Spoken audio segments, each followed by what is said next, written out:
Warren Buffett did not sugarcoat what he's seeing on the inflation front, saying costs for everything from home building and furniture materials to steel are rising persistently. But leading furniture maker Steelcase says for now, sales are far outpacing inflation. The company has seen a 500% jump in home office sales during the pandemic. What happens as the nation heads back to work? CEO Jim Keane joins us live in a Fox Business exclusive. Jim, first off, are you seeing what Warren Buffett, whose Berkshire Hathaway owns Court Furniture and Nebraska Furniture Mart, is seeing as far as rising costs? Well, thanks for having me today, Liz, first of all. And yes, of course, we're seeing the same thing when it comes to freight, first of all. So supply chain costs related to domestic on-road freight, ocean freight, all of that has been rising. We also see increases in steel prices, more recently increases in some of the petroleum-based products that were affected by the freeze down in Texas a while ago. So yeah, we're seeing inflation across the board. But as Warren said, we're adjusting, and we've implemented price increases as of just the last couple of weeks. Based on what we could see happening several weeks ago, we're continuing to keep an eye on it. And this isn't our first rodeo. We've been through this one before, so we'll continue to manage prices. And the only issue you face is timing, short-term timing. Supply-demand imbalances in the steel supply right now is driving some unusually high price increases, and then there's some delay from the time we see those costs until we can pass on those increases. But other than that, that's the way business has always been. Well, that is exactly what I suppose Jay Powell says, that it'll be transitory once things work their way through the system. But it's a lot easier to raise prices. It's a lot harder to then cut them once again, right? I mean, are you going to cut your prices once things work their way through?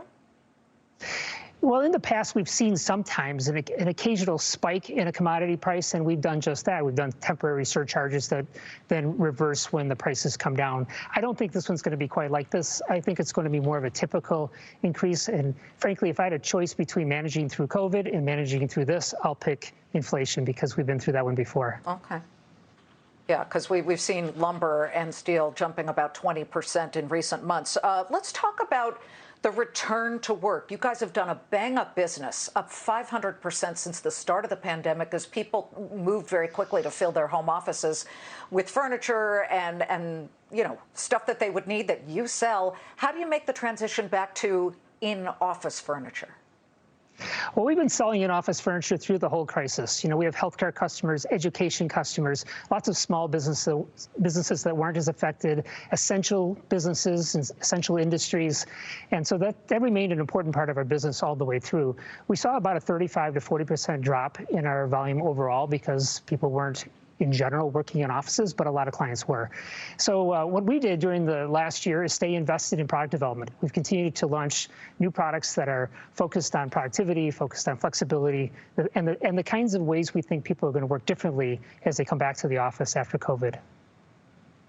Yeah, stand-up desks. We've got those at Fox Business, which I love because you can, just get a little bit of exercise or change your positioning, which I think a lot of us have gotten used to, certainly working from home. Speaking of which, Mayor Bill de Blasio here in New York City was all ready to welcome 80,000 workers back to, and I'm talking city workers, back to the offices around town.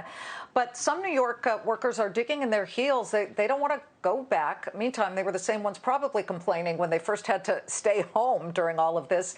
Where do you see this? Do you think this is going to become a nationwide trend where people still are worried as to whether it's safe to go back? Well, we've been through a lot together. Everyone has. And so people are going to come back to the workplace with a new sensitivity.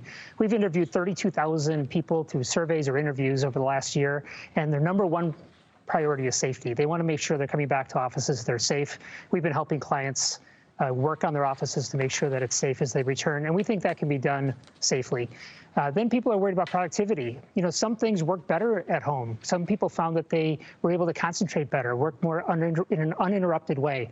So a lot of our clients are saying, okay, how can we learn from that? How can we make sure people work better when they return to the office, even before we did in the old days? And so there's a lot of focus on collaborative spaces, spaces that blend the physical and digital, so remote workers can continue to participate in meetings when a lot of people are maybe physically together in the office, and informal furniture. So as people come back, they can do what they missed the most, which was be able to interact with their colleagues, see people that maybe weren't on their immediate teams who they were on Zoom calls and so on with over the last year, but all the other people that they don't get a chance to talk to very often. Well, if I installed a vending machine right here with Rice Krispie treats in it in my house, whereas I have that at Fox Business, I think I might be a little happier here, but I'm ready to go back. Jim, it's great to see you, and thank you so much for telling us the Steelcase story. Stock is up 30% year over year.